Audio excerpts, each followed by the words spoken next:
Maring itinanggi ni PCSO Chairman at retired Judge Felix Reyes ang mga akusasyong nag-uugnay sa kanya sa kaso ng mga nawawalang sabongero. Yan po ay matapos siyang pangalanan ng lumutang na whistleblower na si Julie Dondon Patidongan. Nagbabalik ang saksing si Ian Cruz.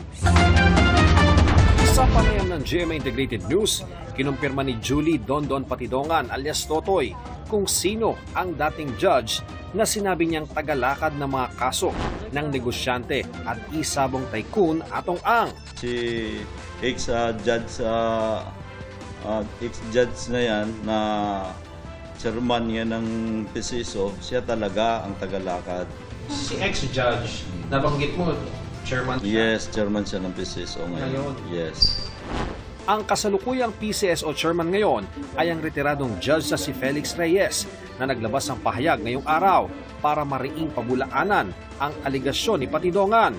Hinamon niya si Patidongan na tukuyin ang sinasabing kaso ni Ang o yung mga kinalaman sa mga nawawalang sabongero na sa pagkakaalam niya ay nakabinbin pa sa korte na inayos umano niya pabor kay Ang. Kung hindi raw mapapatunayan ni Patidongan ang akusasyong case fixing, dapat daw manahimik ito. Pinuna rin ni Reyes na lumabas ang aligasyon ni Patidongan isang araw matapos siyang maghain ng aplikasyon para maging sunod na ombudsman.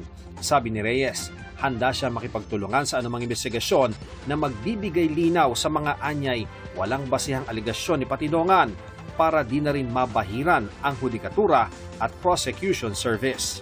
Mayo nung nakaraang taon, nang italaga ni Pangulong Marcos si Reyes bilang chairman ng PCSO. Bago yan, nagsilbi si Reyes bilang board member ng PCSO simula November 2022. Naging presiding judge o acting judge naman siya sa regional trial courts ng Taguig, Lipa, Calamba at Marikina mula 2006 hanggang 2021. Nagpaliwanag naman si Patidongan kung bakit niya tinukoy si Reyes. Judge, pasensya ka na binanggit ko yung pangalan mo. Ito naman talaga ang totoo. Alam mo naman na ito si Mr. Atong Ang. Buhay ko na ang gusto niya mawala. Hindi lang buhay ko, buong pamilya ko gusto niyang ipapatay. Kaya ako, inililigtas ko lang yung sarili ko. Pasensya na kayo na nasabi ko yung mga pangalan niyo dito. Sinusubukan pa rin ng GMA Integrated News sa makuha ang panig ni Ang. Para sa GMA Integrated News, ako si Ian Cruz, ang inyong saksi.